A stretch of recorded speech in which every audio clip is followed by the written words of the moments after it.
आवेदन अगर किसी के नाम से अगर लिख देगा सरफराज आलम, मैं उस दिन चुनाव लड़ना बंद कर दूंगा।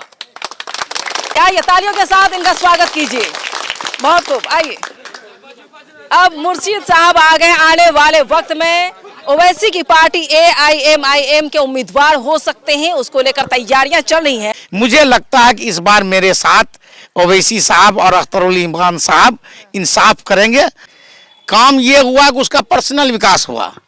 जब वो RJD में गए तो बड़ी रकम लेकर के उसका एकदम जो स्वयं का विकास होना चाहिए वो कर लिए।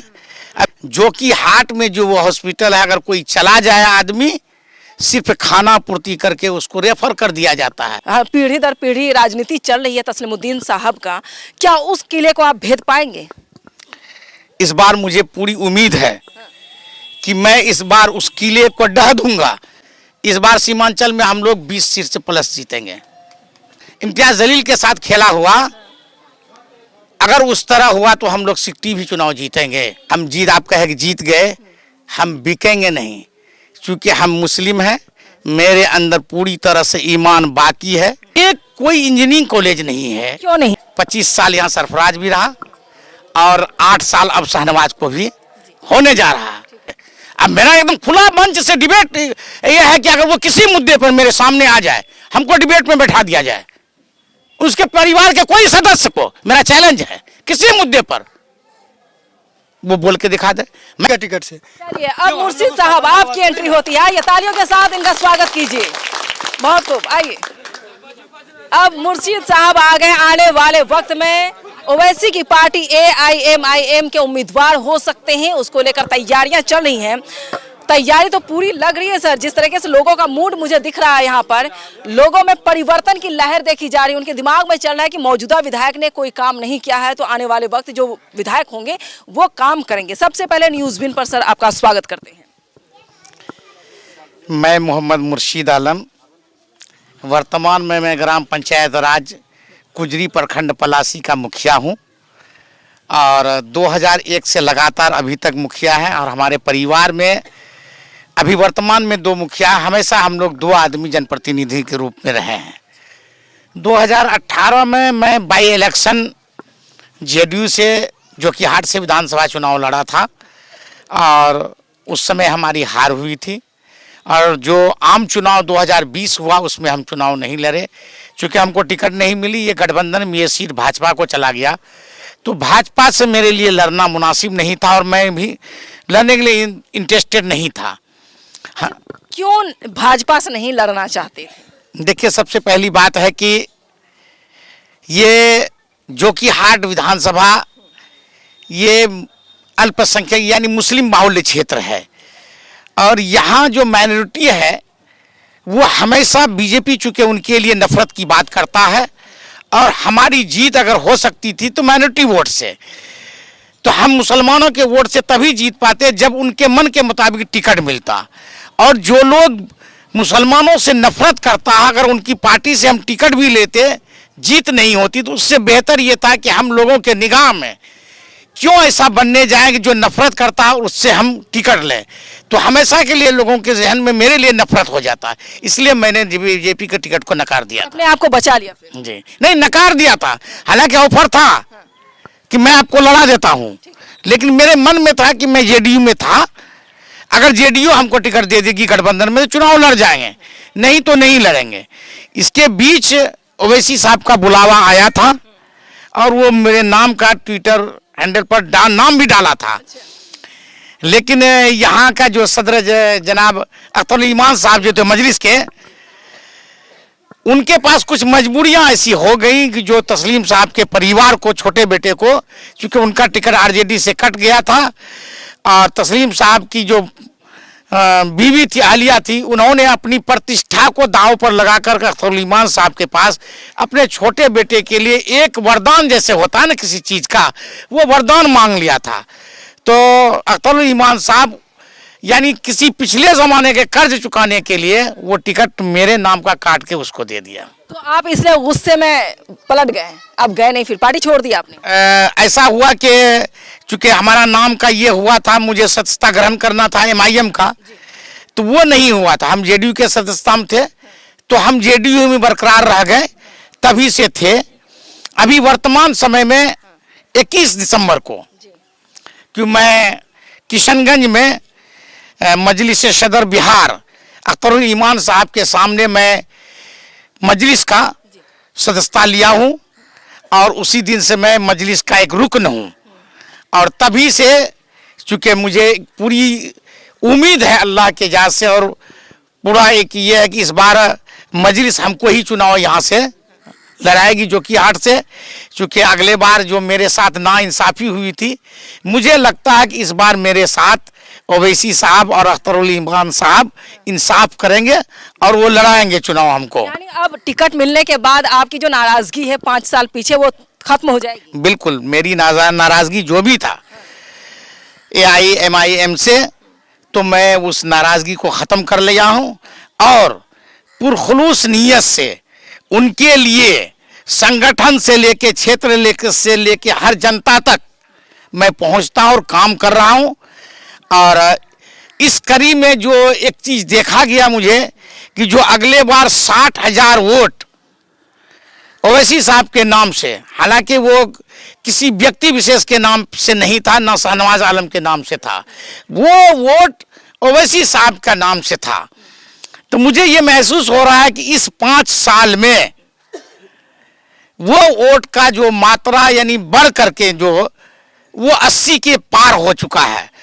और चूंकि एक महसूस हो रहा है कि जो इंडिया का जो एक मतलब हिंदुस्तान का जो MIM के जो सदर हैं, मजलिस के जो सदर हैं बैरिस्टर ओवैसी साहब, और बिहार के जो मजलिस के सदर हैं अख्तरुल ईमान साहब, जिन्होंने अपनी बेबाकी से मुसलमानों के पक्ष में जहाँ भी जुल्म हुआ है मुसलमानों का, चाहे वो संभल का मामला हो जाए या असम का जो जितने भी मदारिस का मामला हो जाए, हिमाचल में मस्जिद गिराने की बात हो जाए, और जगह जहाँ पर ट्रेन में किसी मुस्लिम को दाढ़ी पकड़ करके उसको परेशान करने की बात हो जाए, और दिगर जो मामला है उसमें बेबाकी से जो मजलिस के जो सदर हैं अख्तरुल ईमान साहब और ओवैसी साहब जो बात रखा है वो लोगों के दिलों में घर बसा लिया है। लोगों को ये महसूस हो रहा है कि अगर कोई मुसलमानों का सच्चा मसीहा है तो वो बैरिस्टर असदुद्दीन ओवैसी साहब ही हैं। ताले की वजह से वो विधायक बने थे। अच्छा, ओवैसी की ही वजह से, ओवैसी की वजह से। ओवैसी साहब जो है माइनॉरिटी को लेकर राजनीति करते हैं, बीजेपी हिंदुत्व को लेकर राजनीति करती है, दोनों में क्या फर्क नजर आता है आपको?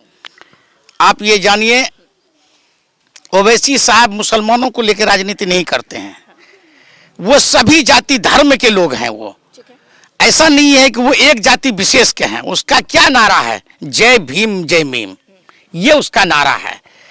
तो भीमराव अंबेडकर का जितने अनुयायी हैं, मानने वाले हैं, उनकी हक की बात करते हैं और मुसलमानों की बात करते हैं। वो जिस पर भी जुल्म हो, अगर कोई ST SC पर भी जुल्म होता है तो वही व्यक्ति बोलता है, अगर कोई मुसलमानों पर जुल्म और ज्यादती होती है तो वही बोलता है।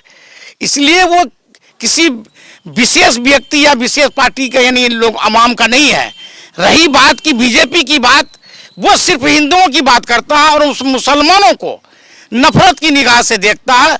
हर संभव प्रयास करता है कि मुसलमान जितना से जितना मुझसे यानी हरासमेंट हो सके, पार्टी यही सोचती है कि हरासमेंट हो सके बीजेपी वाले के दिमाग में, हम मुसलमान को हरासमेंट करेंगे तो मेरा उतना भला होगा। इसलिए दोनों में बहुत फर्क है। फर्क नजर आया आपको? चलिए, संभल का मुद्दा बड़ा मुद्दा है, ज्ञानवापी मस्जिद बड़ा मुद्दा है, इसको लेकर कुछ किया आपने? देखिए, एक चीज जानिए, संभल का जो 5 आदमी की जाने गई हैं जिस मस्जिद में, वो 400 साल पुरानी मस्जिदें हैं और वो मस्जिद की जो है ना बुनियाद जब डाली गई थी, हमारे हिसाब से आज तक हिंदुस्तान में कोई जिंदा नहीं रहा होगा। तो रही बात कि इतनी पुरानी मस्जिद को, और जिस दिन इसका रिजल्ट आया, मतलब कोई निर्णय आया, बगैर कोई इत्तला दिए हुए, बगैर कोई जानकारी दिए हुए वहाँ पर कोई 1-2 आदमी पहुँचता और उसके पीछे बहुत बड़ी भीड़ इकट्ठी हो जाती है, उसमें 5 मुसलमानों की जानें चली जाती है। तो सबसे पहले ये आवाज़ ओवैसी साहब ही उठाए, बैरिस्टर ओवैसी साहब ही इस मामले में बोले। क्या सिर्फ ओवैसी साहब की जिम्मेदारी है कि अल्पसंख्यक के साथ कहीं भी जुल्म हो तो सिर्फ ओवैसी साहब बोले और मुसलमान ना बोले? देखिए, जितने भी मुसलमान हिंदुस्तान में बसते हैं उनको इसकी में आवाज़ उठानी चाहिए। लेकिन कुछ हमारे जो पार्लियामेंट मेंबर हैं जो मुसलमान हैं, उनको कहीं ना कहीं ये डर लगता है, वो समाजवादी से हो, कांग्रेस से हो, आरजेडी से हो या तृणमूल कांग्रेस से हो, उनको डर लगता है कि अगर हम सिर्फ मुसलमानों यानी मुसलमानों के पक्ष में बोलेंगे तो हमारा जो हिंदू का जो वोट है वो खिसक जाएगा। और ओवैसी साहब को ये लगता है कि अल्लाह ताला जो हमको पैदा किया, जान लेने का मालिक अल्लाह है, यानी हम ये तवक्को रखते हैं कि अल्लाह के बगैर कोई एक पत्ता नहीं हिलता है।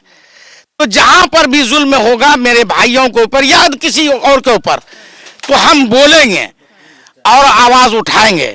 उसको इस बात का भय नहीं है कि हमको हिंदू वोट देगा या मुस्लिम देगा, उसको सिर्फ जायज से मतलब है कि हमारा जो अल्लाह ताला पैदा किया जायज जो मकासद है उस पर हम हर दिन लड़ेंगे और उसकी आवाज उठाएंगे।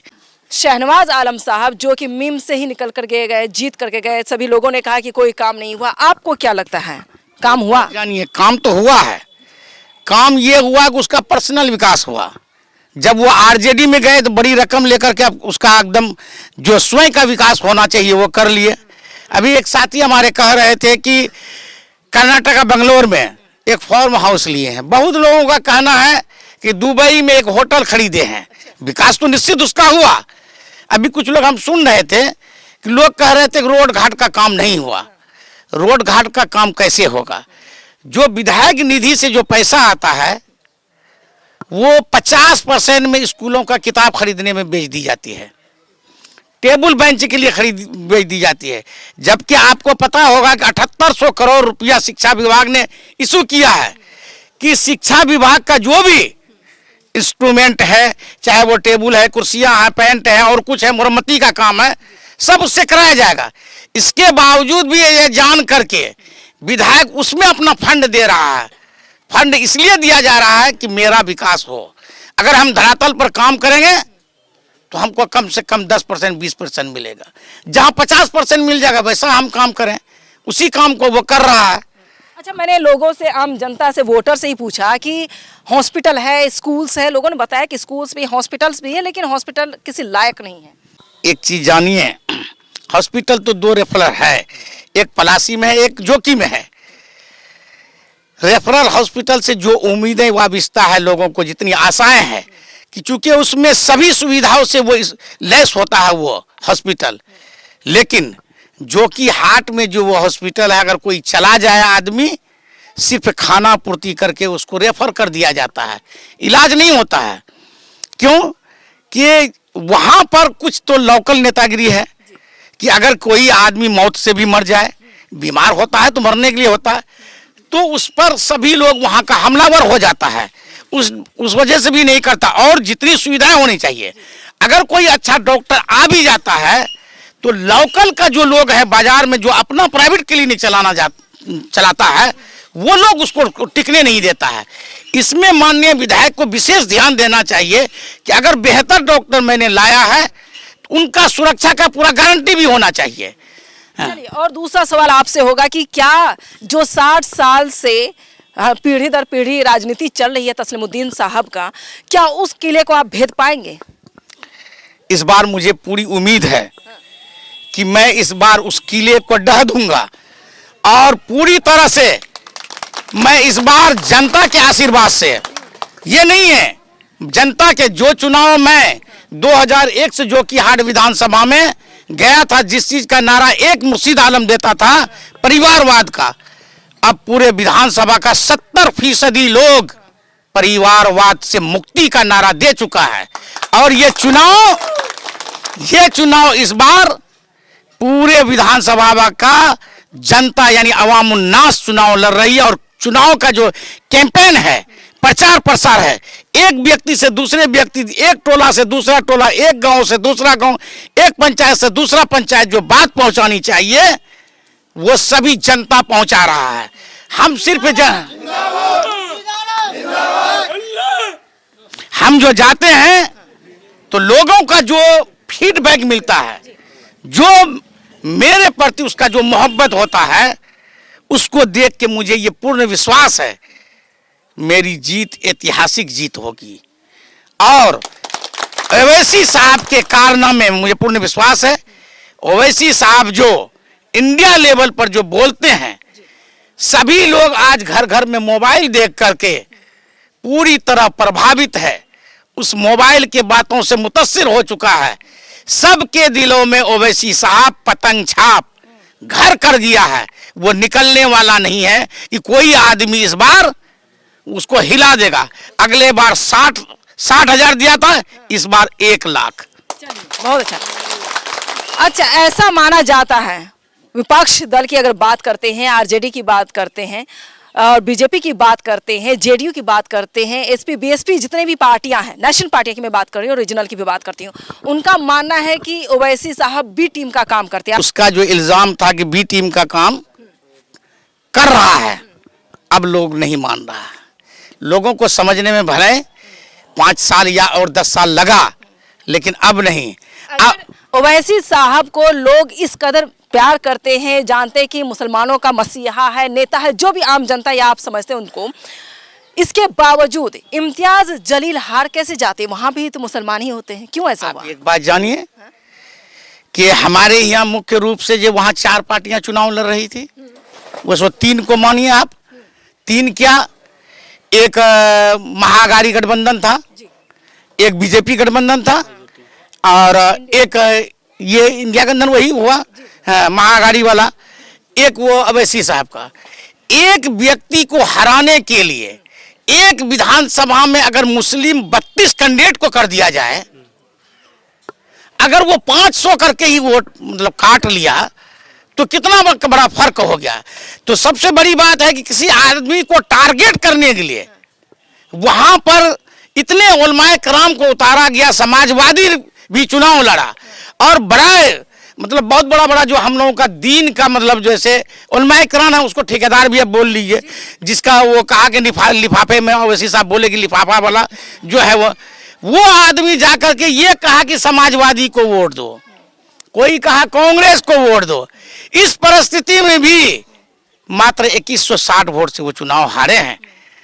तो एक आदमी को हराने के लिए अगर 30 आदमी उसके पीछे में लग जाए, और निश्चित रूप से वो उम्मीदवार के रूप में, और ज्यादातर तो मुसलमान ही थे। हाँ, एकदम निश्चित, सभी मुसलमान मिलकर उसको जबरदस्ती हरा दिया गया। इसका मतलब ये है कि मुसलमान भी 2 फाड़ में बटे हुए हैं। हाँ, ऐसा होता है, कभी कभी जो ठोकरें आती है उसमें लगता है, लेकिन बटा हुआ था, शायद आगे और नहीं बटेगा। क्योंकि कभी होता है ना, कभी कोई किसी को ठोकर लग जाता है तो उसके बाद उसको संभलने का अवसर प्राप्त होता है, वो मुसलमानों को हो चुका है। इम्तियाज जलील के हारने से अब आप देखिएगा पूरे हिंदुस्तान में जहां जहां चुनाव होगा, और मुस्लिम अगर बाहुल्य क्षेत्र होगा, बहुसंख्यक क्षेत्र होगा, निश्चित रूप से वहां AIM ही चुनाव जीतेगा, और ओवैसी साहब का ही डंका बजेगा। ओवैसी साहब का डंका बजेगा। हाँ, तो ओवैसी साहब की बात हो रही है। आपको पता होगा कि ओवैसी साहब की पार्टी 1927 की बनी हुई है। पहले मीम थी, उसके बाद AIMIM पार्टी बनी है। 2008 में अध्यक्ष बने ओवैसी साहब। लंबा वक्त हुआ, अरसा हो गया। अगर 1927 की बात करें तो 97 साल हो चुका है।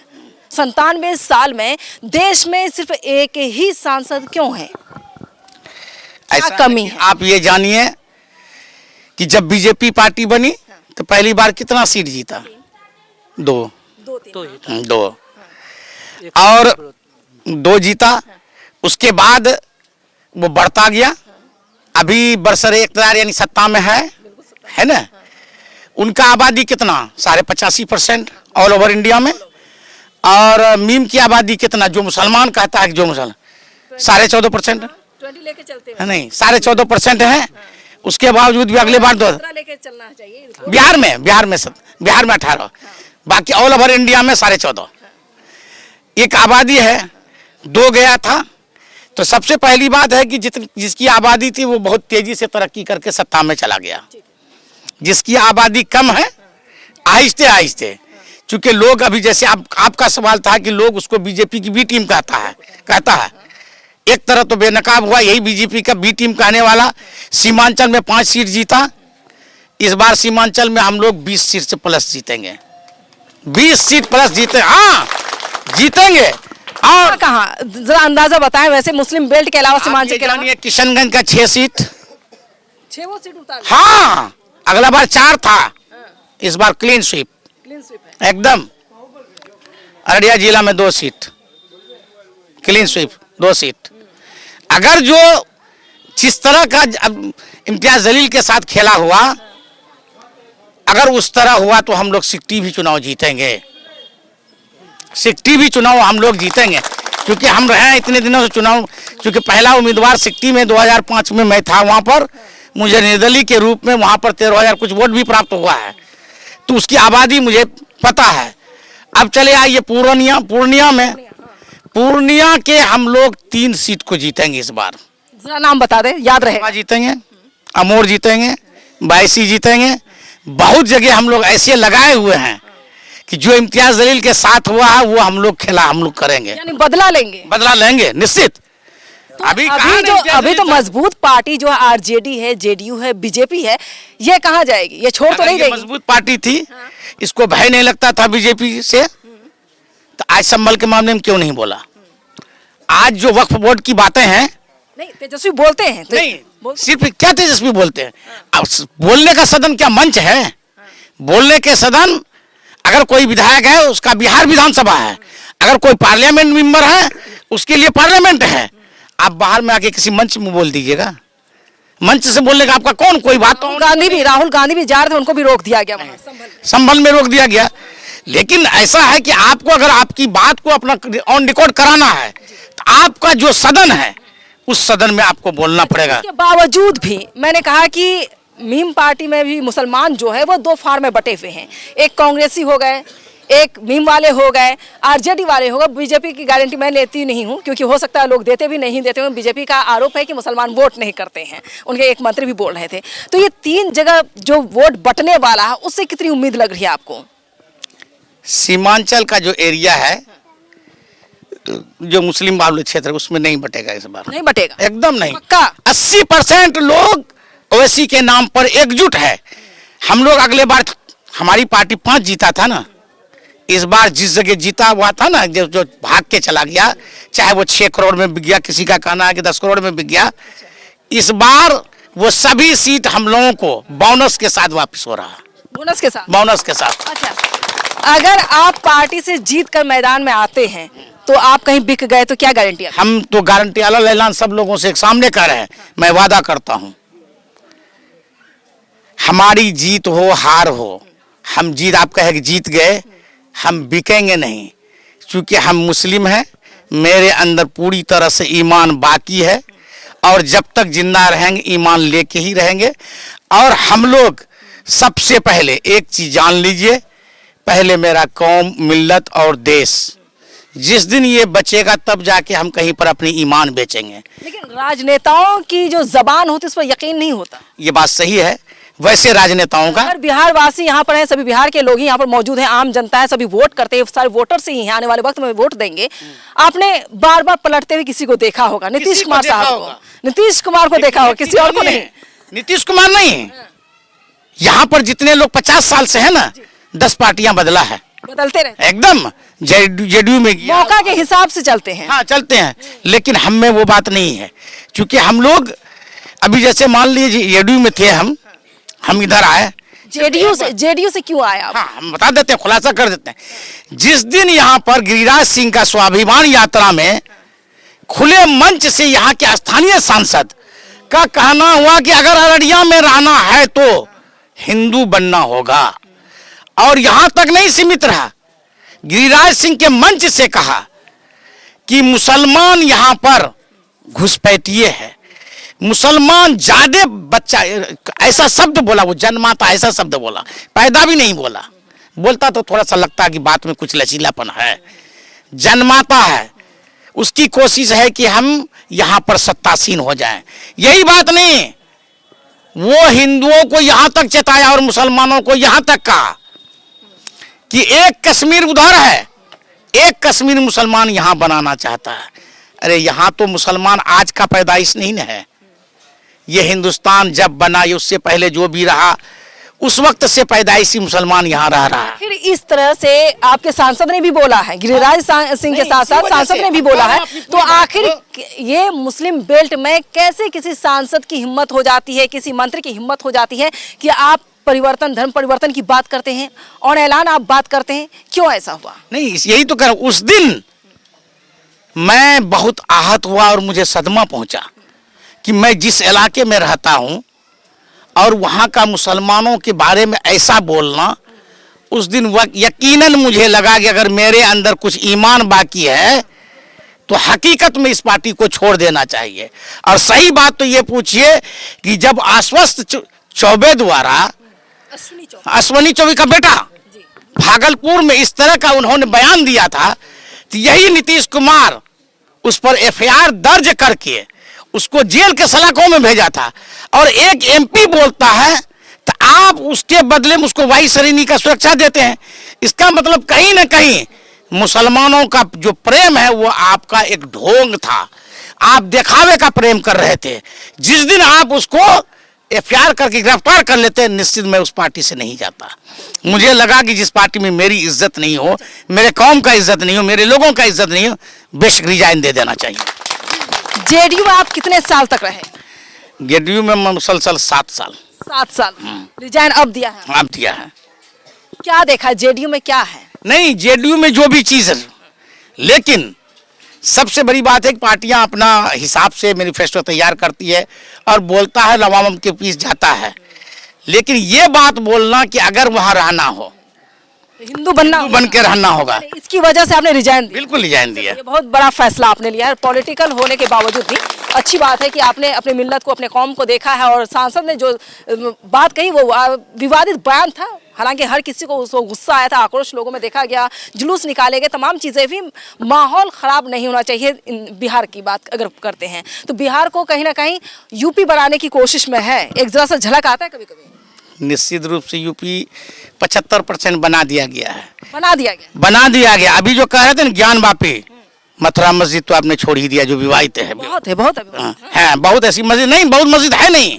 उसको आहिस्ते आहिस्ते, हम तो हर लोगों से कहते हैं, आप मुसलमान हैं, आप सोचते हैं लोअर कोर्ट से सुप्रीम कोर्ट तक आपका है, कोई आपका नहीं है।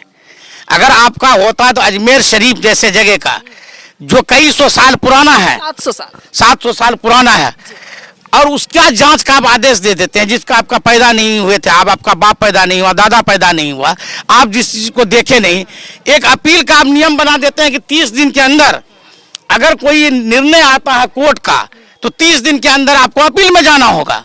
आप 400 साल 700 साल पुराने लोगों उसमें कैसे दे देते हैं आदेश की, जांच का आदेश हो? तो कहीं ना कहीं आपके मन में भी ये जो है, तो बस सिर्फ एक अल्लाह हम लोगों का है और उनके इंसाफ पर हम लोग पूरा तवक्कुल रखते हैं, वो इंसाफ हम लोग पक्ष में करेंगे। चलिए, यानी ये तैयारी फिट कर ली है आपने कि आने वाले वक्त में चुनाव पूरी जोरदार तरीके से लड़ना है। चलिए, ये भी देखना होगा, ये नेशनल मुद्दे थे। अब हम रीजनल मुद्दे की बात करते हैं, बिहार की बात करते हैं, आपकी सरजमी की बात करते हैं और विधानसभा क्षेत्र की बात करते हैं। आप अगर जीत जाते हैं, मैं अगर सवाल में अगर लगा रही हूँ, अगर आप जीत जाते हैं तो आप अपने विधानसभा क्षेत्र के लिए क्या काम करेंगे, क्या रोड मैप होगा? सबसे पहली बात तो ये देखिए, जितने भी रोड हैं बना है और सरकार का जो एक नियम है कि वो मुरम्मती में भी जाएगा। जैसे अभी हमारे जो पूर्व मंत्री जी हैं, मुरम्मती रोड का भी उद्घाटन करता है। अरे उद्घाटन शिलान्यास होके तो बन गया, मुरम्मती हो रहा था, आप उसमें कहाँ जा रहे हैं? सबसे पहला यहाँ बुनियादी जो मसला है वो शिक्षा का है, स्वास्थ्य का है। जो 2 मुद्दा है वो बहुत बड़ा जटिल है। आप ये जानिए कि एक परिवार को ये विधानसभा 50 साल दिया है, 50 साल देने के बावजूद भी एक ट्रेनिंग कॉलेज नहीं है, चाहे बेसिक का हो, बीएड का हो, एक कोई इंजीनियरिंग कॉलेज नहीं है। क्यों नहीं है? अब देखिए, हमारा कहने का मतलब है कि हम जितने पढ़े लिखे रहेंगे, मरहूम तस्लीम साहब की बात नहीं करता हूं मैं, 25 साल यहाँ सरफराज भी रहा और 8 साल अब शहनवाज को भी होने जा रहा है। हमारी तालीमी मेयार जितना बेहतर रहेगा, हम उतना ऊपर उठ के सोचेंगे।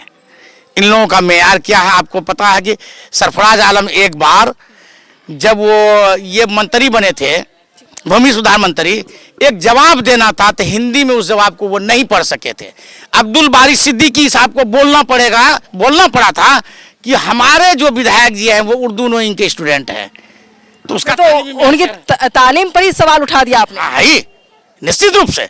अब मेरा एकदम खुला मंच से डिबेट ये है कि अगर वो किसी मुद्दे पर मेरे सामने आ जाए, हमको डिबेट में बैठा दिया जाए, उसके परिवार के कोई सदस्य को मेरा चैलेंज है, किसी मुद्दे पर वो बोल के दिखा दे। मैं कहता हूं सबको एक लाइन से बैठा दिया जाए, जितने भी कैंडिडेट हैं, एक आवेदन अगर किसी के नाम से अगर लिख देगा सरफराज आलम, मैं उस दिन चुनाव लड़ना बंद कर दूंगा। आवेदन भी नहीं आता लिखना? अगर है तो लिखा के दिखा लीजिए, लाइए सबको, तीनों को। आपका है कि ये है ना, ये विन न्यूज विन, लाइए सब लोगों को, कलम पे ई दे दी, इसी चीज का कर लिया जाए डिबेट, चाहे डीएम के नाम से, एसडीओ के नाम से, डीडीसी के नाम से, किसी के भी नाम से। नहीं लिख पाएंगे। जितने भी ये हैं डिपार्टमेंट हैं, अगर लिख देगा मैं उस दिन कह दूंगा कि मैं और चुनाव नहीं लड़ूंगा। अच्छा, चलिए, ये तो बहुत बड़ा सवाल उठाया आपने। अब ये बताएं कि बिजली महंगी है, यहाँ पर स्मार्ट मीटर है, इसका लगातार विरोध प्रदर्शन लोग करते हैं, आरजेडी करती है, अलग अलग पार्टियां करती हैं, और यहाँ के लोग पलायन भी करते हैं। यहाँ पे शिक्षित लोग नहीं हैं, जो शिक्षित है वो बाहर रह रहे हैं, और जो मजदूर कैटेगरी के लोग हैं उनके लिए आज तक यहाँ पर कोई फैक्ट्री तक नहीं बन पाई, जो भी मिल है, कल कारखाने सारे बंद कर दिए गए हैं। इसको लेकर क्या कहेंगे आप? ये जानिए, जैसे अभी बोले ना, यहाँ जितने दिनों से, चूंकि जो जितना लोग पुराना रहता सब जानकारी उतनी गहरी हो जाती है उसकी, यहाँ बड़ा बड़ा फैक्ट्री होना चाहिए। जो पलायन का जो मुद्दा है वो रुकता भी, लेकिन इस तरह की कोई बात ही नहीं है। सबसे पहला चीज़ है कि लोगों के जहन में ये बात हो जाए कि हमको बगैर काम का अगर वोट मिल रहा है, मत मिल रहा है, तो हम काम करने क्यों जाएं। आज तक का इतिहास है, सिर्फ यहाँ पर बीजेपी का भय दिखा करके उसका वोट लेना काम था। तो अब जो पार्टी जब से ओवैसी आ गई है, जिसके वजह से आरजेडी यहाँ चुनाव हारा भी था, तो आप ओवैसी का क्या डर दिखाइएगा कि कोई मवेशी जब नहीं कर। अब तो जनस्वराज की एंट्री हो चुकी है, तीसरी पार्टी। देखिए, जनस्वराज साफ तौर पर प्रशांत किशोर लोगों से ये तालमेल करते हुए, बातचीत करते हुए कहते हैं, प्रेस कॉन्फ्रेंस करके कहते हैं कि भाई आप लोग वोट किसको करते हैं, 5 किलो राशन के लिए या 500 रुपये दे करके वोट करते हैं, तो आपके बच्चे शिक्षित नहीं होंगे, रोजगार नहीं मिलेगा। जब वो बेसिक चीजों पर उठा रहे हैं तो फिर मीम कहाँ पर टिकेगी?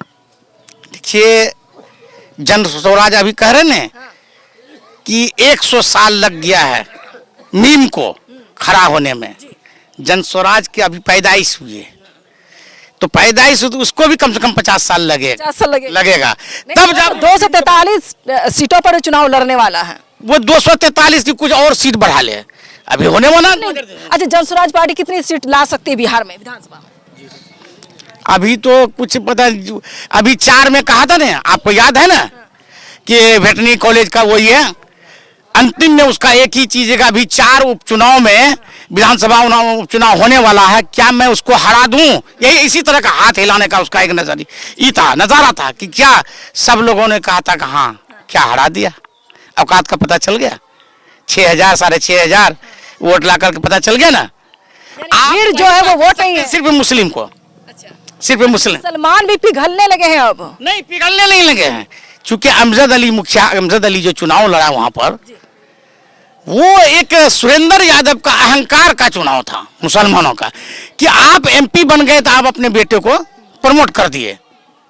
उसका अहंकार मुसलमानों ने जो जवाब दिया है अमजद अली के रूप में कि हम एक अपने आदमी को ही, वो जनस्वराज का वोट नहीं था। अगर जनस्वराज का वोट था तो आप दूसरे विधानसभा में क्यों नहीं लाए?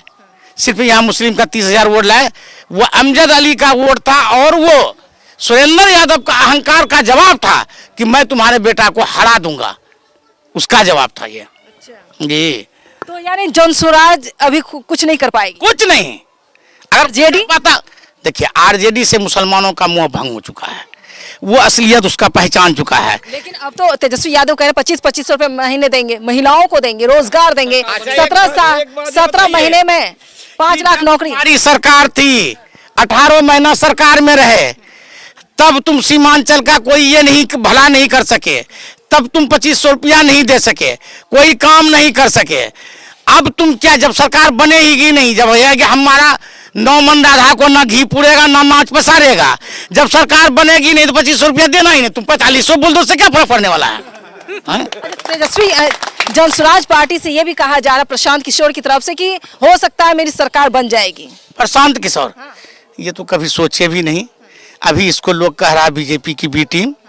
अब ये कह रहा है ना लोग कि वो बीजेपी का रणनीतिकार था, ये तो कह रहा एमसी का भी रहे नहीं रहे, कांग्रेस का भी रहा, ये बात नहीं, नीतीश जी का भी रहा है। वो एक राजनीतिक रणनीतिकार था, है वो। अभी इसको सदियों लगेगा, यानी कम से कम 2 दशक, तब ये सभी जगह जो है ना बोलते हैं कुछ सीटें आ सकता है। इस बार जो है ना अगर कोई भूले भटके कहीं सीट लाया तो कोई मुसलमान नहीं लाएगा, दूसरा नहीं, वो भाग करके। मुसलमानों को मतलब मोहने में लगे हुए हैं कि 40% महिलाएं भी जाएंगी। तो लगता है कि मुसलमान सबसे ज्यादा इनोसेंट और बहुत नॉर्मल है, वो रियलिटी है, वो रियलिटी है। और रहम दिल वाला जिसको बोलता है, क्योंकि हम लोगों को ये तालीम ही दी मुसलमान सिर्फ वोट के लिए बने हैं या किसी और काम के लिए भी बने हैं? नहीं, हर चीज के लिए बने हैं। इसलिए कह रहे हैं हम लोगों का जो नारा हुआ, बहुत हुआ झंडा बरदारी। विधायक क्यों नहीं चुने जाते हैं, सांसद क्यों नहीं चुने जाते उस हिसाब से? जब झारखंड मेरे साथ था तो हम 84 विधायक थे, जब बिहार अलग हुआ तो 54 विधायक थे। आज हम 21-19 पर क्यों आ गए? क्यों आ गए हैं? अगले बार 21 से अभी 19 पर क्यों आ गए हैं? क्योंकि हम सिर्फ लोगों के लिए हैं। तो अब समझना होगा कि हम लोगों के लिए नहीं है, अपनी इक़्तिदार खड़ी करने के लिए हैं। हमारा इक़्तिदार के रूप में ओवैसी साहब आ चुका है। हम अपनी इक़्तिदार खड़ी करेंगे तो हम 30 सीट पर चले जाएंगे। तो किसी की भी सरकार बनेगी तो मेरे बगैर एमएलए का, मेरे बगैर समर्थन का वो नहीं बनेगा। अच्छा, कांग्रेस की कितनी सीट आ सकती है? देखिए, कांग्रेस का सीट ओवैसी से कम रहेगा, 2-4 सीट आ जाएगा। हाँ, 2-4 सीट मुस्लिम में। बाकी और कहीं जो है भूले भटके हैं तेन देखो वोट का डिवीजन तो आ जाएगा। हाँ, कांग्रेस का अगर अलायंस में हो, गठबंधन हम लोगों के साथ हो सकता है। अच्छा, आप लोग कभी अलायंस क्यों नहीं करते? देखिए, सबसे पहली बात है कि कांग्रेस को लगता है कि अगर अलायंस में मजलिस को अगर 10 सीट भी आ जाएगा एमपी पार्लियामेंट में तो ये आदमी हमको बहुत पीछे छोड़ देगा। होता है ना सब लोगों से, हर पहलवान को दूसरे पहलवान से खतरा होता है कि हमको पछाड़ देगा।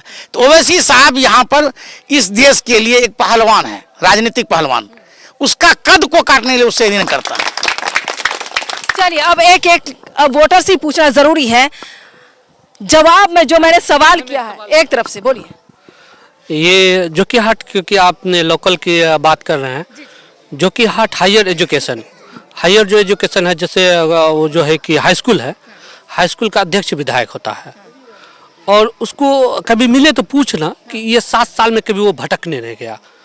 और उसकी स्वास्थ्य, क्योंकि 2 बेसिक मुद्दे आपने मौलिक अधिकार के बताए थे, ये मुद्दा ऐसा मुद्दा है कि स्वास्थ्य, और क्योंकि रोड तो बनेगा, हम रोड नहीं बनेगा तो पैदल चल सकते हैं, साइकिल से चलते, मोटरसाइकिल से चल सकते हैं, वो तो कोई बड़ी बात नहीं। शिक्षा और स्वास्थ्य दो चीज़ बहुत ज़्यादा इंपॉर्टेंट है, ये क्योंकि ये इंसानों की ज़रूरत से जुड़ा हुआ है।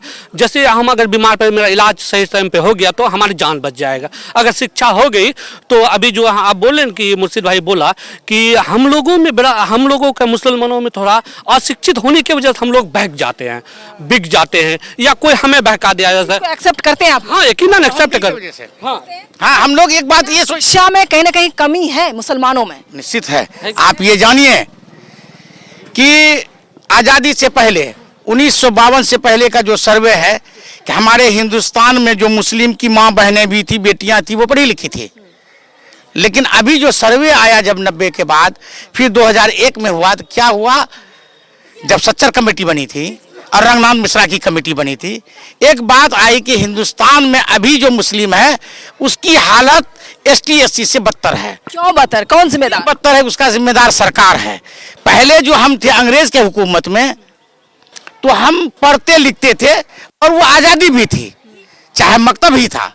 लेकिन 1952, अगर 70 साल 90 साल पीछे जाते हैं, उस टाइम की टेक्नोलॉजी बिल्कुल नहीं थी। जो टेक्नोलॉजी अभी है, आपके पास हाथ में एंड्रॉयड मोबाइल है, सारी फैसिलिटी, इसके बावजूद भी शिक्षित क्यों नहीं है, पढ़े लिखे क्यों नहीं है, क्यों रोजगार नहीं है? 1990 के बाद, यानी ये जो 15 साल लालू जी का रहा, तो सबसे पहला चीज, अगर किसी से कोई चीज लेना हो तो सबसे पहले उससे शिक्षा छीन लो। सारा जो है कि होम सेंटर बना करके और वो टीचर्स को आज़ादी देकर तुम स्कूल जाओ नहीं जाओ, हम कहीं पर कोई जो वैकेंसी है उसमें ना टीचर भरेंगे ना कुछ होगा तो शिक्षा चला जाएगा। तो वो 15 साल में हम मुसलमानों का सारा चीज छीन लिया। अच्छा, नीतीश कुमार ने क्या दिया बिहार को? नीतीश कुमार प्रयास किए, पढ़ाई लिखाई के लिए सब चीज किए, वो प्रयास किए, प्रयासरत हैं, लेकिन शिक्षा जब होता ना, जब किसी चीज की आदत बिगड़ जाती है तो सुधार में बहुत समय लगता है, तो वही समय लग रहा है। समय लगेगा, समय लगेगा निश्चित। आने वाले वक्त में मुख्यमंत्री कौन होंगे, क्या लगता है? ये बात तो मेरे लिए अभी कहना मुनासिब नहीं है।